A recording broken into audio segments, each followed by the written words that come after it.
ओम शांति। भगवत गीता श्लोक क्लास में आज का श्लोक नंबर है तीसरे अध्याय का 24वां श्लोक। अध्याय थर्ड, श्लोक नंबर 24। श्लोक है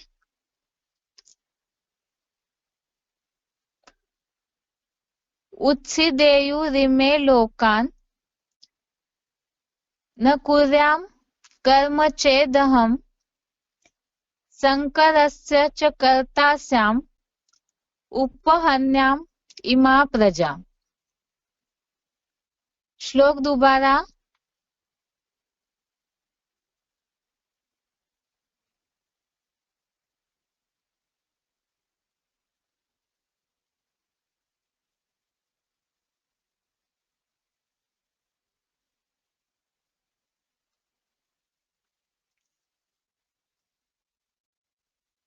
श्लोक है उत्सीदेयुरिमे लोका न कुर्यां कर्म चेदहं संकरस्य च कर्ता स्याम् उपहन्याम् इमा प्रजा। संधि विच्छेद श्लोक का उत्सीदेयु इमे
श्लोक है उत्सीदेयुरिमे लोकान्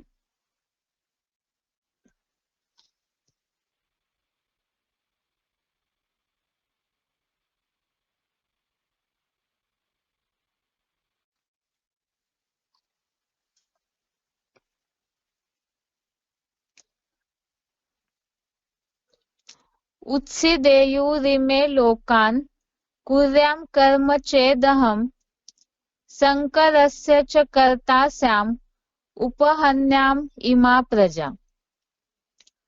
श्लोक दोबारा।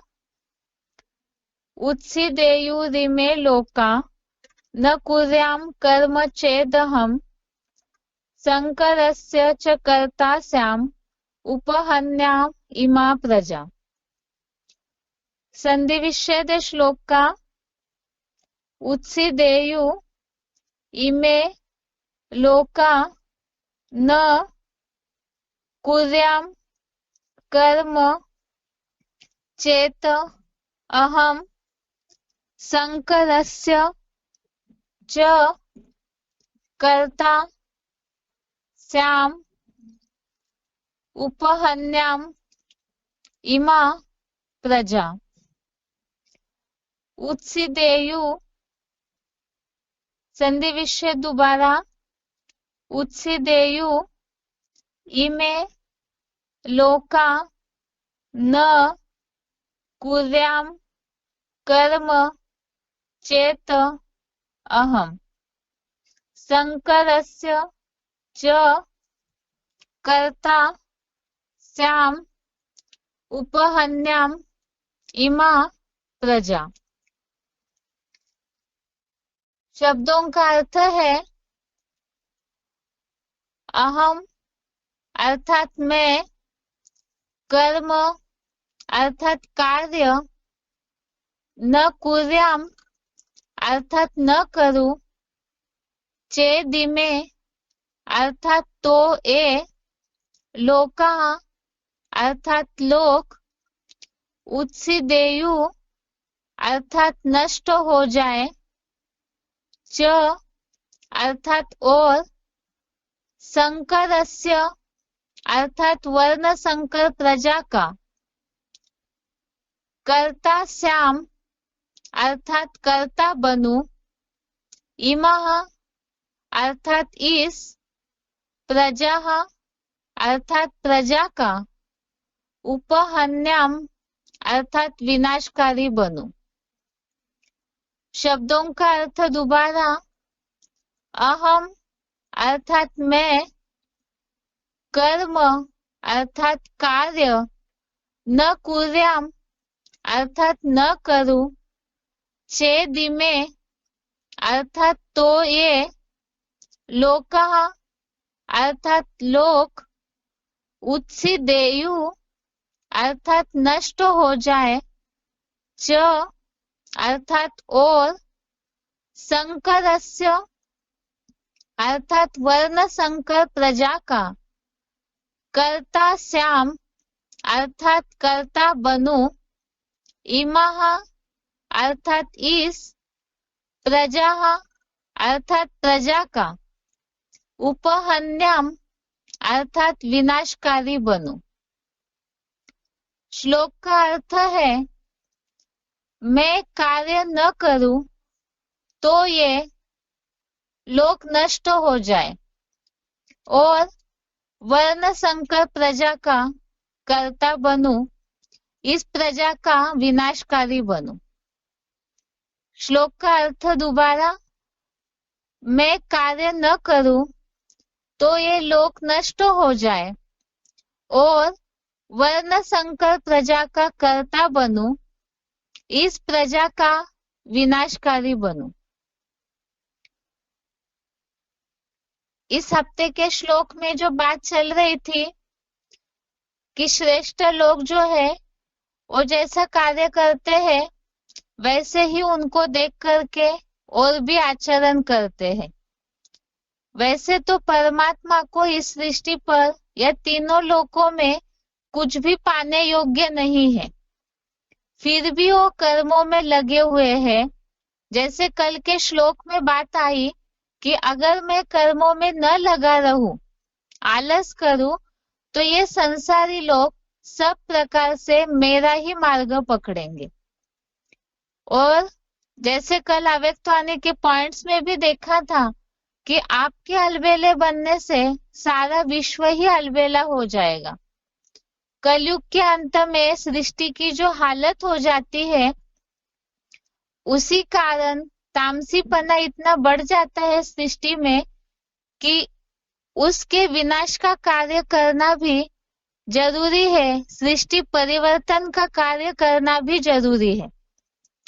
आज के श्लोक में जो बात आई है कि मैं अगर कार्य न करूं तो ये लोक नष्ट हो जाए, इन सारे श्लोकों से जो बात आती है परमात्मा बाप के पहचान की, तो उसमें परमात्मा का इस सृष्टि पर खास क्या कार्य है, उस कार्य की पहचान के लिए लागू होने वाला है आज का श्लोक, जिसमें बात है कि मैं अगर कार्य न करूं, परमात्मा इस सृष्टि पर आते हैं लोक संग्रहार्थ, विश्व नवनिर्माण के लिए लोक संग्रह करना अर्थात संगठन इकट्ठा करना।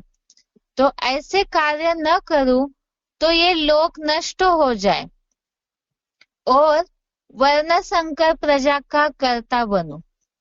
अभी यहाँ श्लोक में जो बात आई है वर्ण संकर प्रजा की, तो इससे ही रिलेटेड रेफरेंस के लिए श्लोक दिए हुए हैं, उसे भी देखते हैं ताकि श्लोक का अर्थ सही रीति समझ आए। साथ साथ ही पहले इसका क्लैरिफिकेशन वाला अर्थ पढ़ते हैं। मैं विश्व नवनिर्माणार्थ श्रेष्ठतम संगठन का कार्य न करूं तो ये सुख दुख शांति धाम के लोक नष्ट हो जाए और ऋषिवंशी यादवों या क्रिश्चियंस जैसी वर्ण संकर प्रजा का कर्ता बनूं और इस नौधा ब्राह्मणों की नौ नाथीय प्रजा का भी विनाशकारी बनूं। तो यह बात है पहले भगवान इस सृष्टि पर विश्व नवनिर्माण के लिए श्रेष्ठतम संगठन, जिसे ही श्लोक में बात आई है लोक संग्रह करना या तो विश्व नवनिर्माण हेतु जो कार्य करते हैं, तो ऐसे संगठन इकट्ठा करने का कार्य न करूं, अर्थात इस स्थापना का कार्य न करूं, विश्व नवनिर्माण के लिए पवित्र संगठन की श्रेष्ठतम संगठन के स्थापना का कार्य न करूं, तो ये सुख दुख शांति धाम के लोक नष्ट हो जाए। अर्थात अगर नई दुनिया के स्थापना हेतु परमात्मा कार्य न करे तो ये तीनों लोक नष्ट हो जाएंगे और मैं ऋषिवंशी यादवों क्रिश्चियंस जैसी वर्ण संकर प्रजा का कर्ता बनूं। अर्थात सनातन धर्म के लिए संगठन की स्थापना अगर भगवान नहीं करते हैं तो तीनों लोक नष्ट हो जाए और साथ में ही जो विदेशी विधर्मी जिनमें अपवित्रता की मान्यता ज्यादा है, तो ऐसी वर्ण संकर प्रजा का कर्ता बनूं। वर्ण संकर प्रजा क्या है, इसी से संबंधित पहले अध्याय में हमने इसके पहले श्लोक देखा है कि वर्ण संकर प्रजा निर्माण कैसे होती है। यहाँ तो श्लोक के क्लैरिफिकेशन में उदाहरण दिया है ऋषिवंशी यादव या क्रिश्चियंस जैसी, माना ऐसे कैटेगरी की जो प्रजा है उन्हें वर्ण संकर प्रजा बताया है। लेकिन वर्ण संकर प्रजा निर्माण कैसे होती है, इसके लिए रेफरेंस में पहले अध्याय का 40 और 41 नंबर श्लोक है, अध्याय फर्स्ट का श्लोक नंबर 40 और 41। 40 नंबर श्लोक है, कुलक्षय प्रणश्यन्ति कुलधर्मा सनातनः धर्मे नष्टे कुलम कृष्णम अधर्मः अभिभवति उत।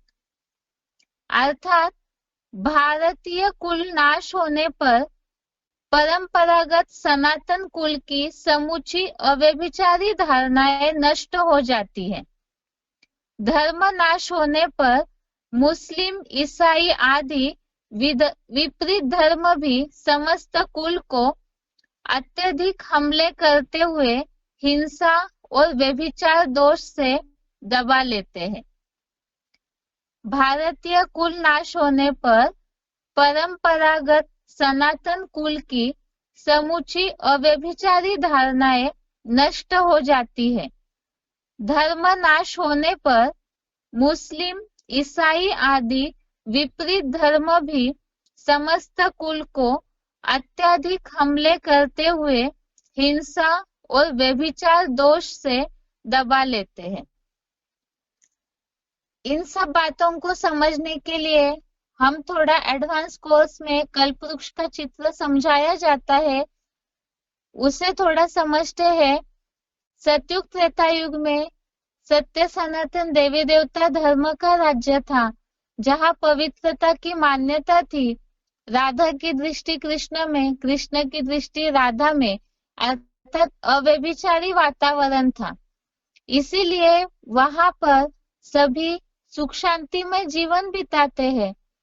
लेकिन जैसे ही द्वापर युग शुरू होता है वैसे ही पतन होने लगता है, देहभान आने लगता है और इस्लामी, क्रिश्चियन, मुस्लिम ऐसे नंबरवार विदेशी विधर्मी धर्मों की जैसे ही स्थापना होने लगती है विश्व में, वैसे ही जो अपवित्रता को मान्यता देने वाले धर्म है, तो वो धर्म सनातन धर्म की जो पवित्र धारणा थी देवता धर्म की, तो उसे पूरी तरह से नष्ट करके जो बताया है कि ऐसे धर्म के नाश होने पर विपरीत धर्म व्यभिचार दोष से अर्थात व्यभिचार से चारों ओर से दबाने लगते हैं, अर्थात अपवित्रता का बोलबाला इतना ज्यादा होता है व्यभिचार का, उसके कारण सनातन धर्म की धारणाएं जो है वो प्रायः लोप हो जाती है, दब जाती है, क्योंकि अपवित्रता अर्थात आसुरों का बोलबाला ज्यादा हो जाता है। दूसरा, अब ये अपवित्रता का बोलबाला जब ज्यादा हो जाए, मुस्लिम ईसाई जैसे अपवित्र धर्मों का बोलबाला ज्यादा हो जाता है, उस समय वो सबसे पहले व्यभिचार निर्माण करने के लिए समाज में वातावरण दूषित कैसे बनाते हैं, उसके लिए ही पहले अध्याय का ही 41वां श्लोक देखते हैं। अध्याय फर्स्ट का श्लोक नंबर 41।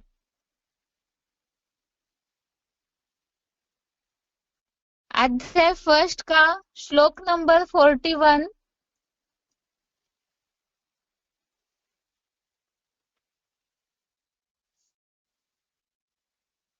श्लोक है, अधर्माभिभवात् कृष्ण प्रदुषन्ति कुलश्रियः स्त्रीषु दुष्टासु वाष्टर्नेय जायते वर्ण संकर। अर्थात, हे विकारी हिंसक असुरों को खींचने वाले बाबा, इस्लामी क्रिश्चियन आदि अधर्मों के फैलने से कुल की सती साध्वी स्त्रियां दैहिक संकरंग लगने कारण महाव्यभिचार से प्रदूषित हो जाती है। भारतीय स्त्रियों के दूषित होने पर हे वार्ष्णेय, धर्म भ्रष्ट वंशी यूरोपवासी यादवों की पैदाइश से व्यभिचारी प्रजा उत्पन्न होते रहती है। तो यहाँ खास कारण बताया वर्ण संकर प्रजा का।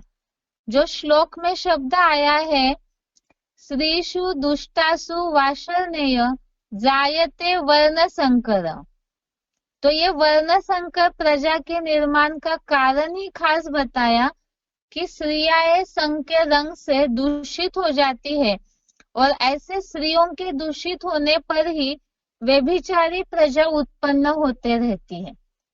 तो ये व्यभिचारी प्रजा जब उत्पन्न हो जाती है, जैसे तुलसीदास जी ने भी बोला है, कलयुग के अंत में पूरी तरह से भय वर्ण संकर सब है, अर्थात ऐसे सारे ही वर्ण संकर हो जाते हैं। इसका मूल कारण क्या है, ये तो हमने समझ लिया श्लोक के आधार से कि सबसे पहले सनातन धर्म की कुल की धारणाएं नष्ट हो जाती है, क्योंकि विधर्मी व्यभिचार दोष से कारण सनातन धर्म की धारणाओं को दबा देते हैं। और जैसे ही ऐसे जो भी अलग अलग विदेशी विधर्मी धर्म है जो अपवित्रता को मान्यता देते हैं, सनातन धर्म की धारणाओं को दबा करके कुल की जो स्त्रियां है, अर्थात सनातन धर्म में स्त्री जाति की पवित्रता को बहुत महत्व दिया जाता है, और ऐसे स्त्रियों को ही दूषित किया जाता है, या संघ के रंग के कारण स्त्री जाति जब प्रदूषित हो जाती है तो व्यभिचारी अर्थात वर्ण संकर मिक्सचरिटी वाली ऐसी प्रजा निर्माण होना शुरू हो जाता है। और ऐसी प्रजा निर्माण होती है तो इसका कारण अलग अलग धर्म पिताएं जो आए, उन्होंने सृष्टि के परिवर्तन के लिए अपने अपना ज्ञान सुनाया, अपने अपनी परंपराएं डाली, और सनातन धर्म की जो परंपराएं हैं उन्हें पूरी तरह से नष्ट करने में लगे रहे। क्यों? क्योंकि जो भी अलग अलग धर्म पिताएं हैं वो तो सतयुग त्रेता युग में थे ही नहीं, तो वो असली पवित्रता क्या है जिसके कारण सृष्टि सुख और शांति में हो सकती है, इस बात को वो जान ही नहीं पाए, समझ ही नहीं पाए, क्योंकि उन्होंने उस पवित्र दुनिया का अनुभव ही नहीं लिया था। इसी के कारण वो अपने अनुसार ही जैसे उन्होंने सोचा समझा, उस अनुसार अपने धर्म की धारणाओं को ही जो समाज है उन पर डालते गए, उनको सिखाते रहे। तो सनातन धर्म की धारणाओं में ये सब उनको नष्ट करते गए और व्यभिचारी जो धारणाएं हैं, जब उनका प्रभाव बढ़ने लगा तो उसके कारण ऐसी व्यभिचारी प्रजा कलयुग अंत में जहां देखो वहां ऐसा ही व्यभिचारी दिखने में आता है, जिसे हम मूल्यों के आधार से समझते हैं। जो शिव बाबा ने बोला है कि कलयुग के अंत में सारी दुनिया ही बंदर बंदरियों की दिखती है, अर्थात ही बंदर से जितना विकारी प्राणी है तो वैसे ही मनुष्य भी जानवरियत वाला व्यवहार करने लगते हैं। और समाज का या दुनिया के दुखों का मूल कारण है व्यभिचार और अपवित्रता।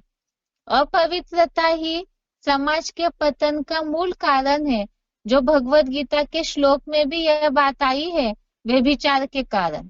और बहुत से श्लोकों में भी हमने देखा कि जहां काम क्रोध या और जो विकार है ये बुद्धि को नष्ट कर देते हैं, और जहां बुद्धि नष्ट हो जाएगी तो वह सृष्टि स्थापनाकारी कैसे हो सकती है, क्योंकि जो स्थापना करनी चाहिए मनुष्यों को, उनकी बुद्धि की निर्णय शक्ति, समझ शक्ति ही खत्म हो जाती है, व्यभिचारी हो जाती है, और ऐसे अपवित्रता से विनाशी होने लगता है। और इसीलिए ही ऐसे जो अपवित्र है, आसुरी क्वालिटी बन जाती है, तो उनका विनाश करना जरूरी है।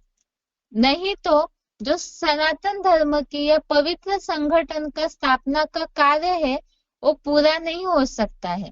धर्म पिताओं ने अपनी धारणाएं तो बताई, सृष्टि में मरम्मत की केवल, लेकिन पूरी तरह से व्यभिचार या दुख अशांति वाली धारणाओं को नष्ट करके एक पवित्र धर्म स्थापन करे, ये कार्य धर्म पिताएं नहीं कर पाए। जिसके लिए मुरलियों में हम उदाहरण सुनते हैं, अगर दूध का भरा हुआ घड़ा है, उसमें एक बूंद भी विष की पड़ जाए तो पूरा घड़ा ही विषैला हो जाएगा। इसीलिए ही यहाँ पर भी जो भी अपवित्र धारणाएं हैं उनको पूरी तरह से नष्ट करना जरूरी है। इसीलिए ही आज का जो श्लोक है वो खास भगवान का जो कार्य है, दो, स्थापना और विनाश, नई दुनिया, नए पवित्र संगठन की स्थापना और उस संगठन को बनाने के लिए लोगों का संग्रह करना, ये खास परमात्मा का इस सृष्टि पर कार्य है। और उसके साथ ही जो पुरानी परंपराएं, अपवित्र व्यभिचारी धारणाएं हैं, उनको नष्ट करना एक खास परमात्मा का कार्य है, जिसके लिए ही रेफरेंस में 9वें अध्याय का 10वां श्लोक, अध्याय 9 श्लोक नंबर 10, इस श्लोक में ये बात आई है, मया अध्यक्षेन प्रकृति सूयते सचराचरम हेतु नानेन कौन्तेय जगत विपरिवर्तते।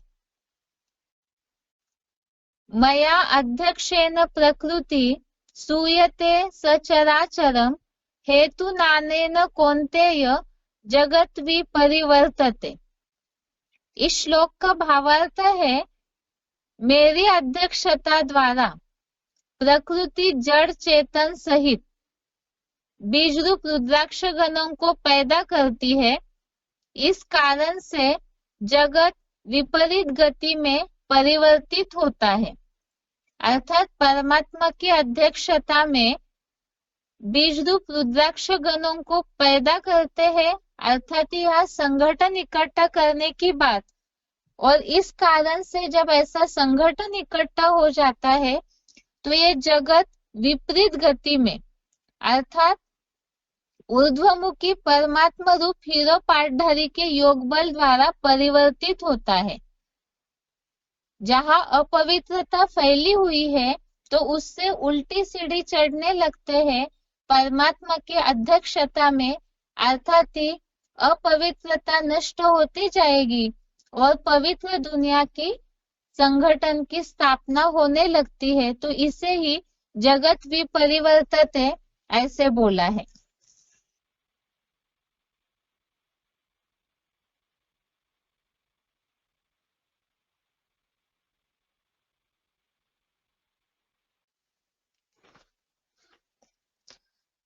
इसी से रिलेटेड 9वें अध्याय का 18वां श्लोक है, अध्याय 9 श्लोक नंबर 18। इस श्लोक में बात आई है, गति भर्ता प्रभु साक्षी निवासः शरणं सुहृत प्रभवः प्रलय स्थानम निधानम बीजम अव्ययम। इस श्लोक में भावार्थ पूरा नहीं लेंगे, केवल इस श्लोक में जो बात आई है परमात्मा के कार्य की, इसमें आया है प्रभवः प्रलयः अर्थात उत्पत्ति विनाश। तो परमात्मा के दो कार्य है, एक तो उत्पत्ति अर्थात स्थापना करना और विनाश अर्थात पुरानी परंपराओं का नाश करना। इसके अलावा और भी श्लोक है जो परमात्मा के कार्य को सिद्ध करते हैं। तो खास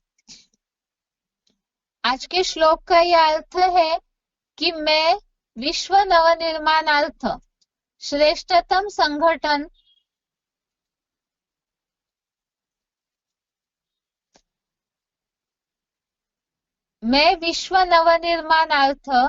श्रेष्ठतम संगठन का कार्य न करूं तो ये सुख दुख शांति धाम के लोग नष्ट हो जाए और ऋषिवंशी यादव क्रिश्चियन जैसी वर्ण संकर प्रजा का कर्ता बनूं। अर्थात जैसे धर्म पिताओं ने कार्य किया, विदेशी विधर्मी प्रजा का निर्माण किया, तो भगवान अगर स्थापना का कार्य न करे या आलसीन होकर के छोड़ दे उस कार्य को, तो परमात्मा पे भी यही कलंक लग जाएगा कि व्यभिचारी प्रजा अन्य धर्म पिताओं की तरह इस सृष्टि पर बनी रहेगी और इस नौधा ब्राह्मणों की नौनाथीय प्रजा का भी विनाशकारी बनू। अर्थात जो संगठन भगवान स्थापन कर रहे हैं, तो वो भी जैसे ऊपर बताया कि सुख दुख शांति धाम, ये तीनों लोग भी नष्ट हो जाएंगे। तो ये तो परमात्मा का कार्य हुआ। परमात्मा इसीलिए ही अपने कार्य को छोड़ते नहीं है, क्योंकि उनके ही कार्य का अनुसरण सत्य सनातनी जो लोग हैं, उनके जो अनुगामी है, वो करते हैं। अभी यहाँ नंबरवार जो भी ब्राह्मण है, जो शुरू से ही हम श्लोक में इस बात को समझते आए हैं कि यहाँ तो सभी कर्म युद्ध धर्म युद्ध भूमि पर पुरुषार्थी है, योद्धाएं है। तो जैसे भगवान या जो अर्जुन का पाठधारी है, वो अपने कर्मों को नहीं छोड़ते हैं, क्योंकि अगर वो आलसीन होकर के कर्मों को छोड़ देंगे तो सारा संसार उनको फॉलो करने लगेगा। इसी तरह से जो नंबरवार ब्राह्मण है, पुरुषार्थी अर्जुन है, तो उनके लिए भी ये भगवत गीता का खास डायरेक्शन है कि जो सत्य सनातन धर्म की स्थापना का कार्य है, उसमें परमात्मा के कार्य में सहयोग देते रहना है। जैसे कल के पॉइंट में हमने देखा है कि अगर पुरुषार्थी अलबेले हो जाएंगे, हर एक बीज में हर एक सितारे में अपनी दुनिया समाई हुई है, तो अगर एक भी सितारा आलसीन हो जाता है तो उनके पीछे जो उनके फॉलोवर है, प्रजा है, तो सारों के ऊपर उसका असर होगा। और परमात्मा का जो कार्य है, जगत भी परिवर्तित है, अर्थात उल्टी दिशा में जगत जो परिवर्तित हो रहा है, तो उस कार्य में विघ्न पड़ते रहेंगे। और जैसे अभी तक जो श्लोक हम देखते आए हैं 17 से लेके 24 तक, इसमें तो खास बताया है भगवान और ज्ञानवान को खास कर्मों की आवश्यकता क्यों है।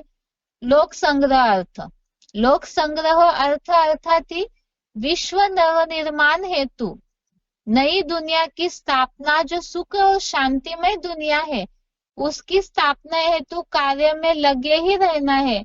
अगर नहीं करते हैं, अधूरा छोड़ देते हैं, या आलसीन का मतलब जो कल के श्लोक में बात आई है, आलसीन होकर के, तो आलस माना एक तो अपना कार्य पूरी तरह से ढंग से न करना, या तो आलसीन होकर के काम को छोड़ना। तो विघ्नों के कारण, पुरुषार्थी जीवन के अप एंड डाउन के कारण या तो अनिश्चय बुद्धि होकर पुरुषार्थ छोड़ते हैं, तो भी मुरलियों में भी ये बात आई है, उससे भी कन्वर्ट होने की शूटिंग हो जाती है। वर्ण संकर प्रजा का कर्ता बनूं अर्थात ही सनातन धर्म की स्थापना के कार्य को, मार्ग को छोड़ दिया, तो इसकी शूटिंग या इसका प्रभाव दूसरे दूसरे धर्मों के प्रभावित हुए, अर्थात वर्ण संकर प्रजा को निर्माण करने में साथ दिया, ऐसे ही हो जाएगा।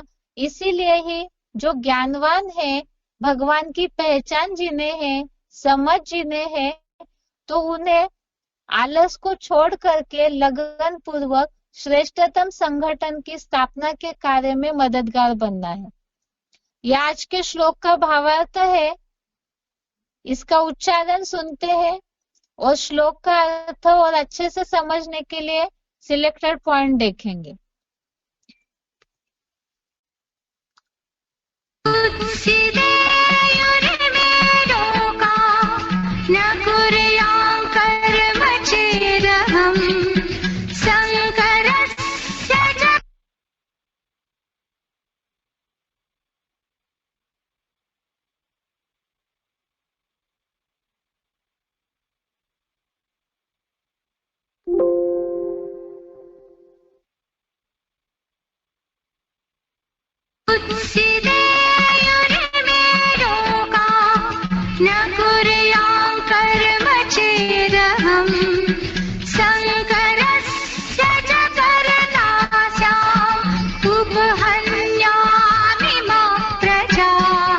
मैं विश्व नव निर्माण के श्रेष्ठतम संगठन का कार्य न करूं, तो ये सुख दुख शांति धाम के लोग नष्ट हो जाएं, और मैं वृष्णिवंशी यादवों क्रिश्चियंस जैसी वर्ण संकर प्रजा का कर्ता बनूं, और इस नौधा ब्राह्मण सो नौ नाथीय संगठन का भी विनाशकारी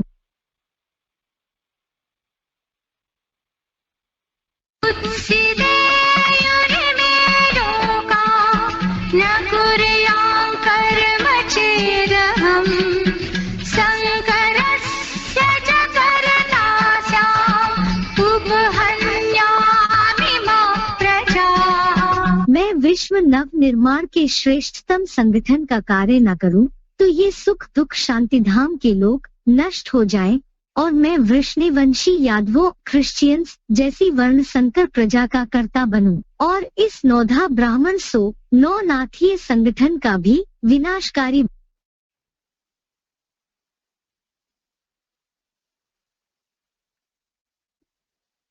इसी श्लोक से रिलेटेड पॉइंट है वार्तालाप नंबर 1737, डिस्कशन नंबर 1737।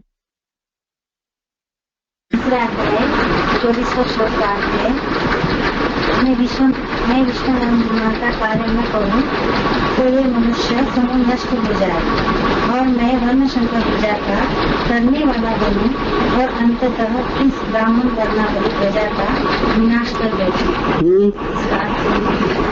इसका अर्थ समझेंगे। कौन सी बात नहीं समझ में आई? इसमें तो लंबी चौड़ी बात, बहुत बातें बताई। मैं विश्व निर्माण का कार्य न करूं, हाँ, तो ये मनुष्य समूह नष्ट हो जाए। हाँ, ये श्लोक पढ़ो। उसकी देह लोकान कुर्याम कर्म चेतम शंकरस्य च कर्ता श्याम उपन्यामी में प्रजा। मना भगवान को भी आके कर्म करना पड़े इस सृष्टि पर। भगवान आकर के जिस तन में प्रवेश करता है, उस तन के द्वारा कर्मेंद्रियों से अगर कर्म न करे तो ये सृष्टि ही नहीं चलेगी, बनेगी नहीं सृष्टि। जैसे सामान्य मनुष्य जो है, अगर कर्मेंद्रिय से कर्म नहीं करेगा तो उसकी वंशावली चलेगी नहीं चलेगी। वो इंडिविजुअल बात हो गई। ये सारी सृष्टि की बात है, बेहद की बात है। इसलिए भगवान को भी आकर के बेहद की गृहस्थी बनानी पड़ती है। उस बेहद की गृहस्थी में उसे कर्मेंद्रियों से कर्म करने पड़ते हैं। मुख्य कर्मेंद्रिय की तो यादगार शिव के मंदिर में दिखाई है, जिससे प्रजा पैदा होती है। दिखाई है कि नहीं? दिखाई है। क्यों दिखाई है? रसगुल्ला कब याद आता है? खाया होगा तो याद आएगा। तो वो भी इंद्रियों का सुख है। जिनको इंद्रियों का सुख मिलता है वो आकर्षित हो जाते हैं, उनकी बुद्धि आकर्षित हो जाती है। बुद्धि आकर्षित हो जाती है तो ईश्वरीय कार्य में सहयोगी बन जाते हैं। सहयोगी बनते हैं तो प्रजा बढ़ेगी, ईश्वरीय प्रजा, या घटेगी? है? बढ़ेगी। और अंततः इस ब्राह्मण वर्णावली प्रजा का विनाश कर बैठी। हाँ, अगर मैं कर्म न करूं तो सृष्टि का ही विनाश हो जाएगा।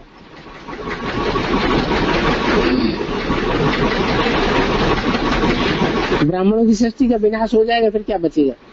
फिर क्या नई दुनिया आएगी? एटम बमों से दुनिया तो ये खलास हो जाएगी, फिर आगे तो सृष्टि रची नहीं जाएगी।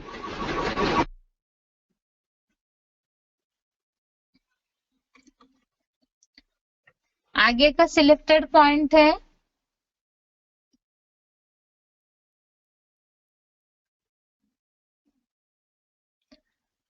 VCD नंबर 2218, मम वर्तमान वर्तन्ते, VCD नंबर 2218, मम वर्तमान वर्तन्ते। मेरे रास्ते का ही अनुगमन सारी दुनिया के मनुष्य करते हैं। कोई सही रूप में करेंगे अभ्यास के आधार पर, पढ़ाई के आधार पर, और कोई अज्ञानता के आधार पर। वो कार्य करते जरूर है, उसी रास्ते पर सब चलते हैं, संसार बनाते हैं। मैं भी इस सृष्टि पर आता हूं तो कर्म करता हूं, कर्मधारा को छोड़ता नहीं हूं। मैं ही अगर कर्मधारा को छोड़ दूंगा तो उद्यस्तन्ते में लोका, ये सुखधाम और दुखधाम रूपी जो लोक हैं वो नष्ट हो जाएंगे। इसलिए मैं भी कर्म करता हूं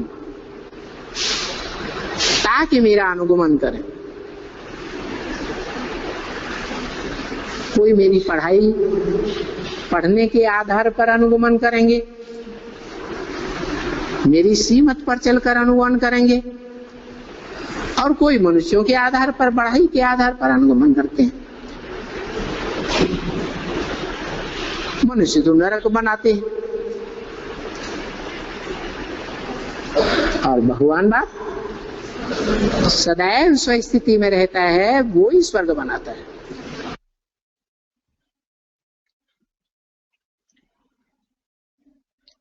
अभी के 2 पॉइंट्स में जैसे हमने सुना कि परमात्मा जैसे लौकिक दुनिया के जो गृहस्थी है उन्हें जैसे अपना कर्म करना होता है परिवार स्थापना के लिए, इसी तरह ये विश्व की बेहद की गृहस्थी है। तो इस परिवार को स्थापन करने, नया संगठन बनाना इसलिए जरूरी है। अगर परमात्मा ये कार्य न करे, जैसे पॉइंट में बताया शिव बाबा ने कि ब्राह्मणों के संगठन की स्थापना न हो, ब्राह्मणों के संगठन का यदि विनाश हो जाता है तो ये सृष्टि पूरी तरह से नाश हो जाएगी। इसीलिए ही त्रिमूर्ति के चित्र में जो खास बात बताई जाती है बाप की पहचान में, बाप का कर्तव्य, इसमें एक खास पॉइंट है कि स्थापना और विनाश, पुरानी सृष्टि, पुरानी परंपराओं का विनाश और नए पवित्र दुनिया की, नए पवित्र संगठन की स्थापना। आगे का पॉइंट है, सिलेक्टेड पॉइंट का नंबर है 668, सिलेक्टेड पॉइंट का नंबर है 668।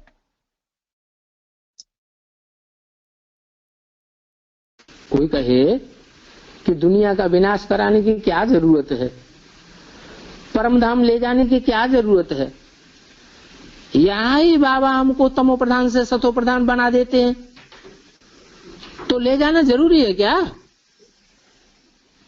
किस लिए ले जाना जरूरी है?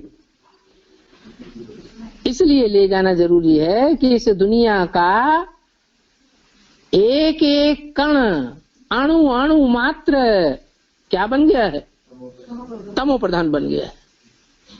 इसके संग के रंग में अगर तुम आत्मा रहेंगे तो फिर क्या बन जाएंगे? फिर तमो प्रधान बन जाएंगे। इसलिए मैं इस दुनिया से तुमको परम धाम में ले जाता हूं, जहां अणु अणु सतो प्रधान होगा।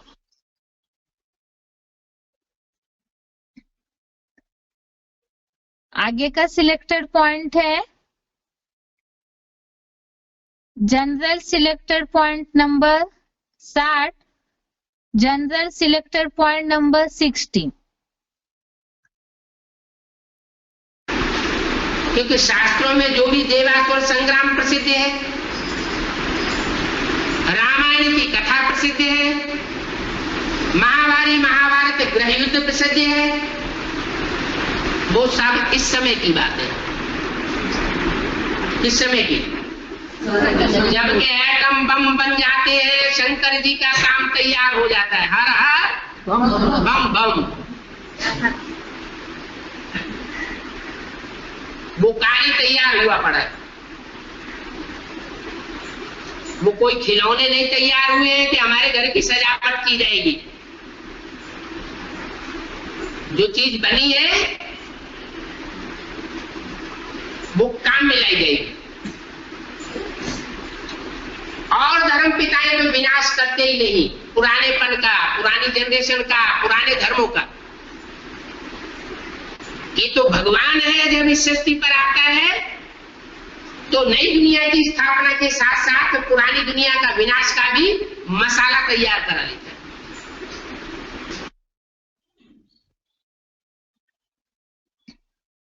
आगे का पॉइंट है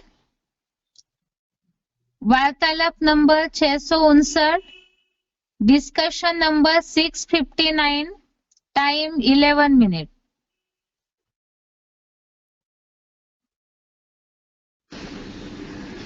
और एक और प्रश्न जो है, लौकिक दुनिया में जो आश्रम में रहते हैं उनके लिए तो ठीक है, लेकिन जो लौकिक दुनिया में नौकरी करते हैं, पीवी केस या बी केस जो भी हैं, तो उनके सामने खान पान की समस्या आती है।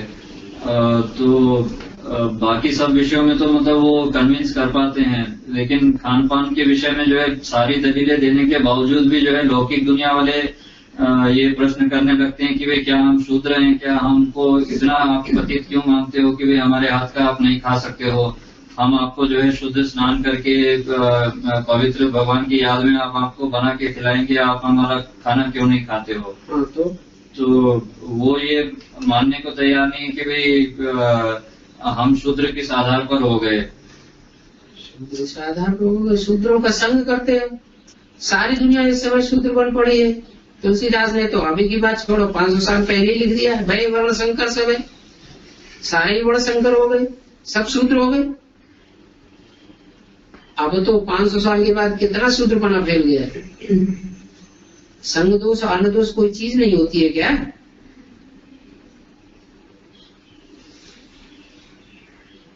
वो ये भी पूछते हैं कि जब आप इतना ऊंचा ज्ञान आप लेते हो तो क्या कोई आपको अगर प्यार से भोजन देता है तो क्या आप उसको पवित्र नहीं बना सकते हो दे करके? ये हर आत्मा की अपनी पावर की बात है। सब आत्मा एक जैसी पावरफुल नहीं है।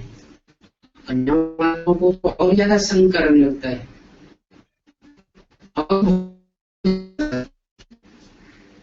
तो अबला है, उनका तन भी अबला है, मन भी अबला है, दृष्टि भी अबला है। जब तक संपन्न स्टेज में पुरुषार्थ की न पहुंचे तब तक ऐसे ही चलना पड़ेगा। अपनी सुरक्षा अपने आप करनी पड़ेगी। जितना कायदा करेंगे उतना फायदा होगा। फिर तो संगदोष को लपेट लो, किसी का भी संग करो इंद्रियों से, कोई असर पड़ता है? बाबा को याद करो, हो जाएगा, चल जाएगा।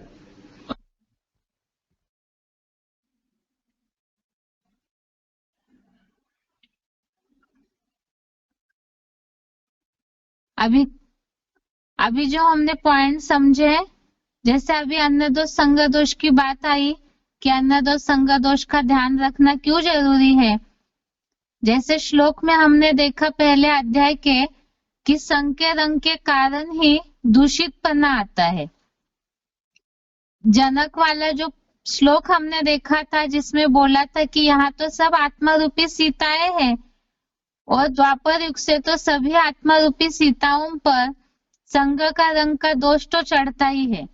तो इसीलिए संगम युग में भी जो बोला है कलयुग में सभी वर्ण संकर प्रजा है, तो इसीलिए जब तक पुरुषार्थियों की अवस्था संपन्न नहीं होती है, इतनी ज्ञान योग की पराकाष्ठा नहीं होती है, तब तक अन्न दोष और संग दोष की धारणा का ध्यान रखना भी जरूरी है। क्योंकि दुनिया में तो अभी सब मिक्सचरिटी है, अपवित्रता ही फैली हुई है। तो ऐसों के हाथ का भोजन खाते हैं, संग करते हैं, तो जिस तरह अवस्था चढ़नी चाहिए, जो अवस्था ऊंची महसूस होनी चाहिए, वो नहीं होगी।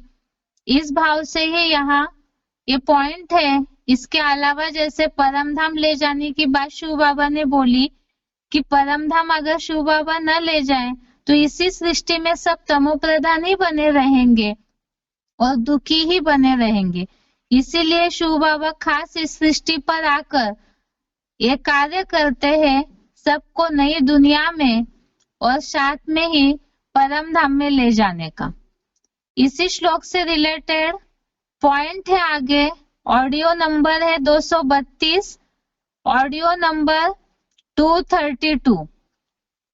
पॉइंट है, बाप जो राजधानी स्थापन करते हैं, कोई दूसरा धर्म पिता राजधानी स्थापन नहीं करता, वो सिर्फ अपना धर्म स्थापन करके चले जाते हैं।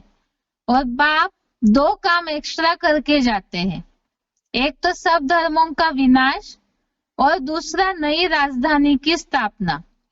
ये दुनिया में और कोई कर नहीं सकता। तो तुम राजधानी का वर्षा नंबरवार पाते हो और 1-2 से उच्च पद पावेंगे। ऑडियो नंबर 232 पॉइंट रिपीट देखते हैं। बाप जो राजधानी स्थापन करते हैं, कोई दूसरा धर्म पिता राजधानी स्थापन नहीं करता और सिर्फ अपना धर्म स्थापन करके चले जाते हैं। और बाप दो एक्स्ट्रा काम करके जाते हैं, एक तो सब धर्मों का विनाश और दूसरा नई राजधानी की स्थापना। ये दुनिया में कोई कर नहीं सकता। तो तुम राजधानी का वर्षा नंबरवार पाते हो और 1-2 से उच्च पद पावेंगे।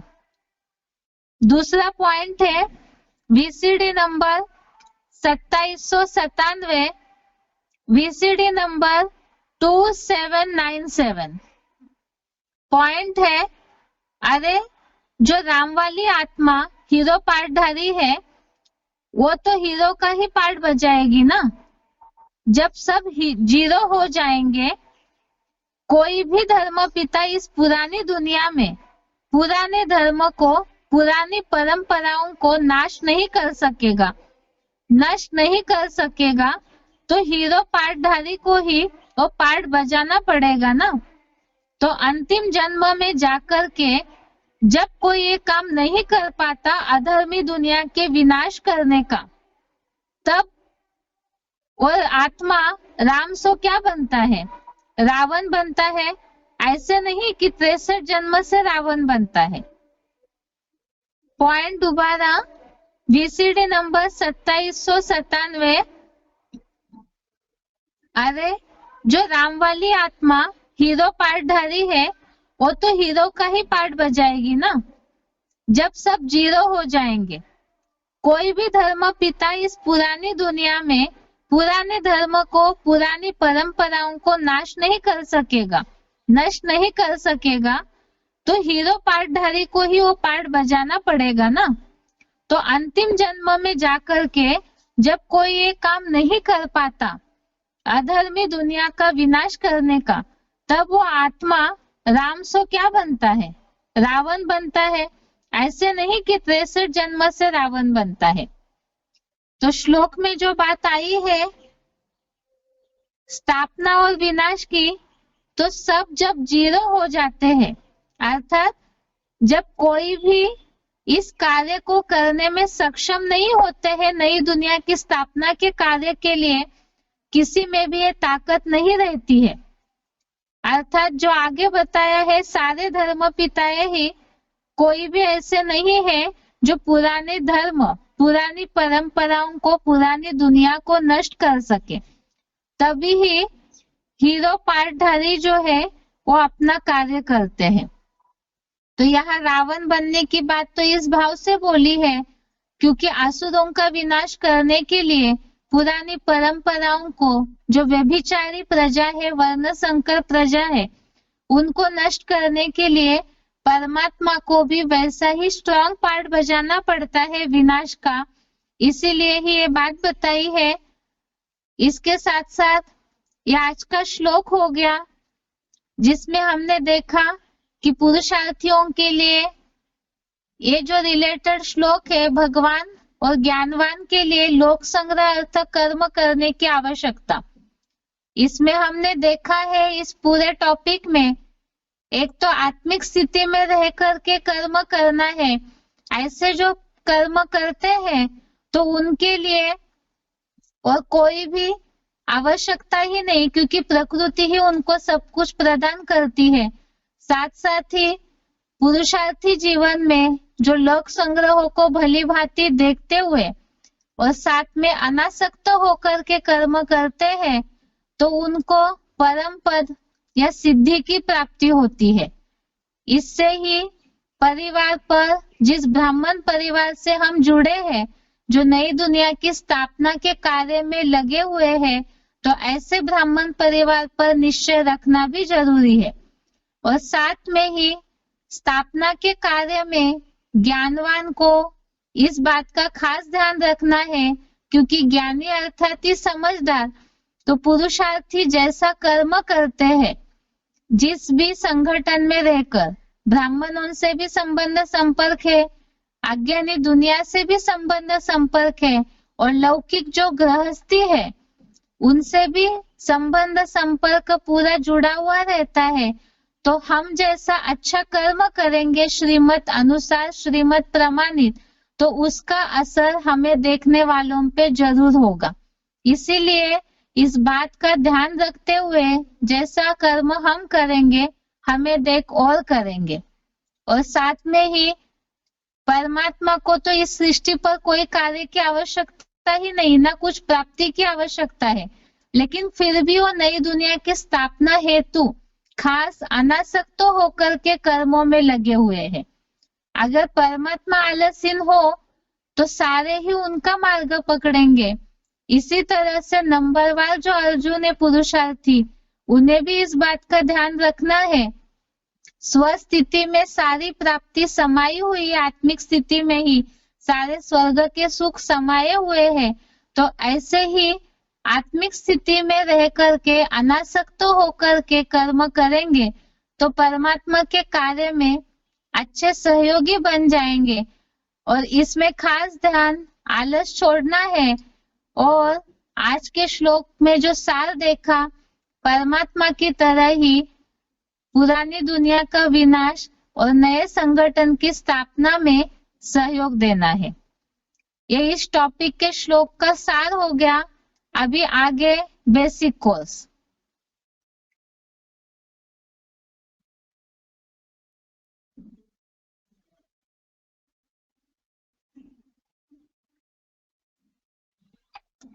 बेसिक कोर्स में बात चल रही थी, कल सार रिपीट किया था कि भगवान ही है जो त्रिकालदर्शी है, अजन्मा अगर्भा होने के कारण, इसलिए भगवान ही आकर के सृष्टि के आयु का राज समझा सकते हैं, क्योंकि जन्म मरण के चक्र में आते नहीं है।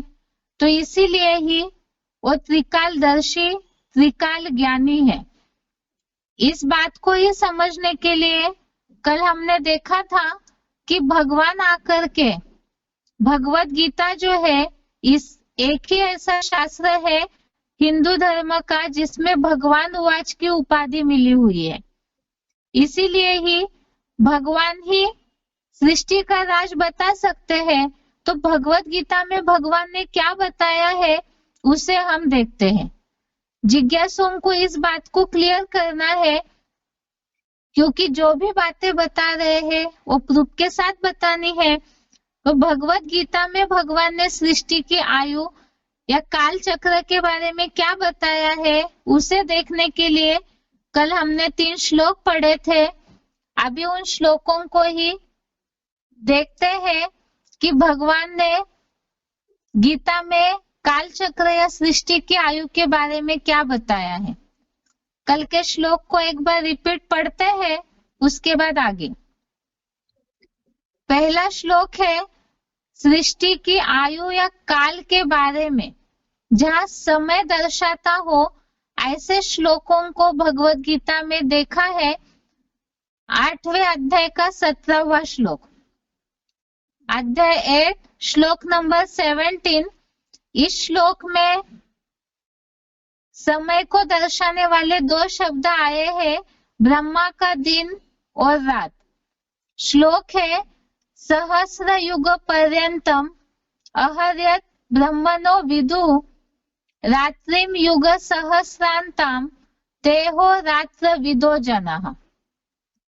इसमें जो अहर्यत और रात्रिम ये 2 शब्द आए हैं जो ब्रह्मा का दिन और रात को दर्शाते हैं, अर्थात समय या काल को दर्शाने वाले शब्द हम देख रहे हैं गीता में। दूसरा है कल्प। कल्प ये तो हम लोग भी दुनिया में जानते हैं कि कल्प जो है ये समय को या सृष्टि की आयु को दर्शाने वाला ही शब्द है। भगवत गीता में इससे संबंधित श्लोक आया है 9वें अध्याय का 7वां श्लोक, अध्याय 9 श्लोक नंबर 7। सर्वभूतानि कौन्तेय प्रकृतिम यान्ति मामिकाम कल्पक्षये पुनस्तानि कल्पादो विसृजाम्यहम्।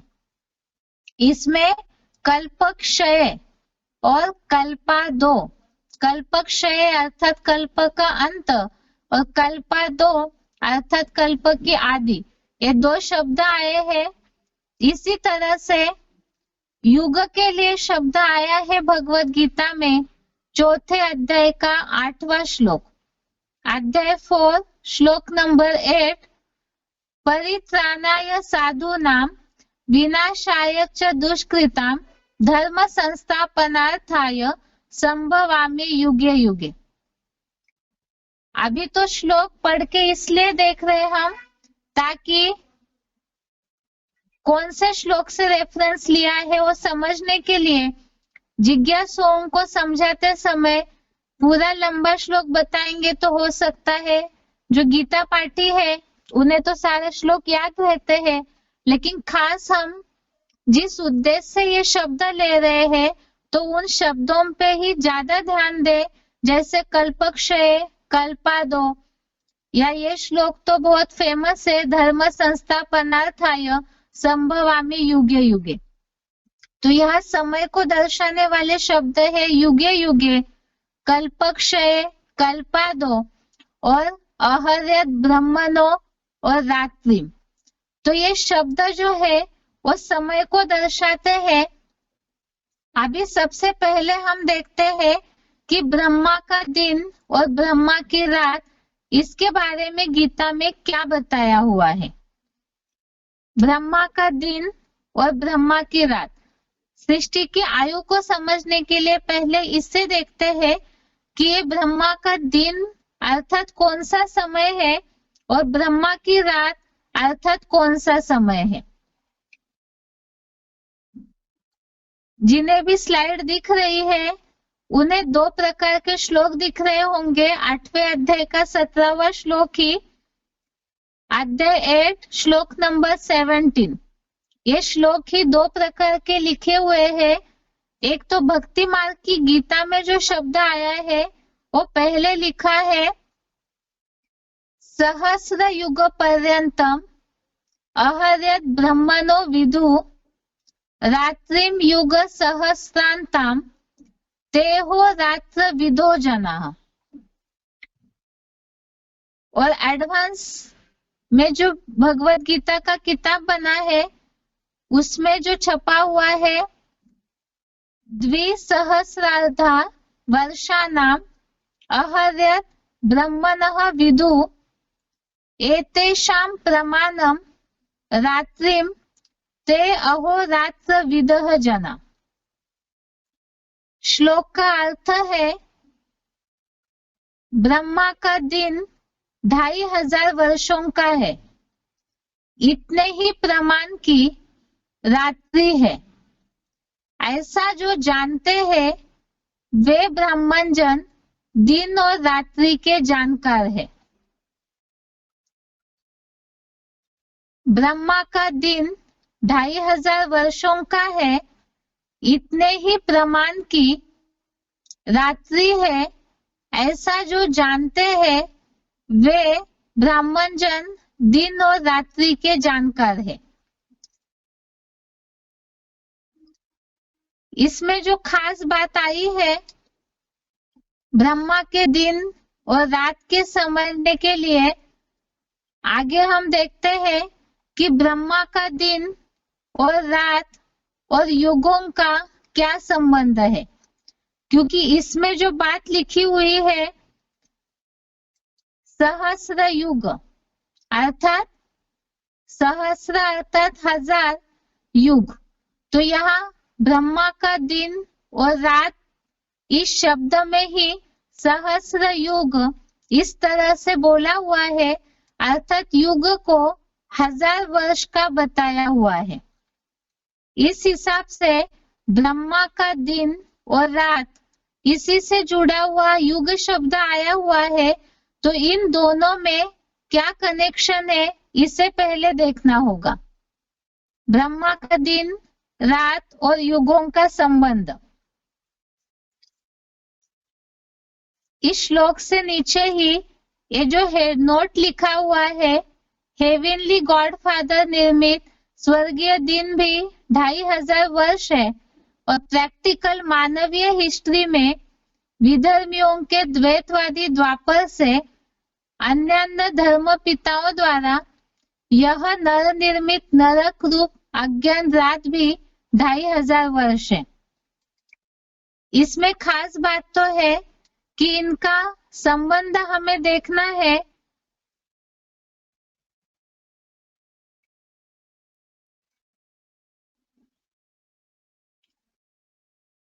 इस श्लोक के अनुसार ब्रह्मा का दिन और रात दोनों का समय समान अर्थात 1000 युग बताया गया है, परंतु ये 1000 युग चारों युगों में से किस युग के लिए बोला गया है ये बात श्लोक में स्पष्ट नहीं है।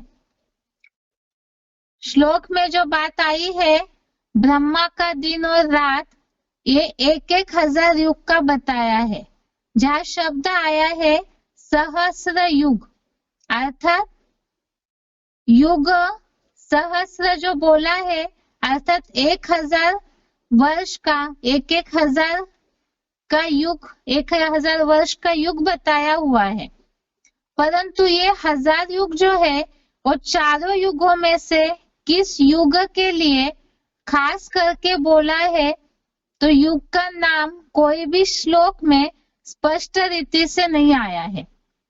तो इसीलिए जब युग का नाम स्पष्ट रीति से नहीं है तो ब्रह्मा का दिन और ब्रह्मा की रात ये कितने वर्ष का होगा ये भी स्पष्ट नहीं है। और शास्त्रों में जो युगों की आयु अलग अलग बताई जाती है, तो इसका इससे क्या कनेक्शन है। शास्त्रों में तो अलग प्रकार की बातें बताई है कि चारों युगों की आयु जो है वो अलग अलग है। जो हमने देखा कलयुग की आयु 1 गुना, उससे द्वापर की 2 गुनी, त्रेता के 3 गुनी और सतयुग की 4 गुनी। लेकिन भगवत गीता में ऐसा कोई उल्लेख नहीं है। भगवत गीता में सहस्त्र युग ऐसा शब्द आया हुआ है।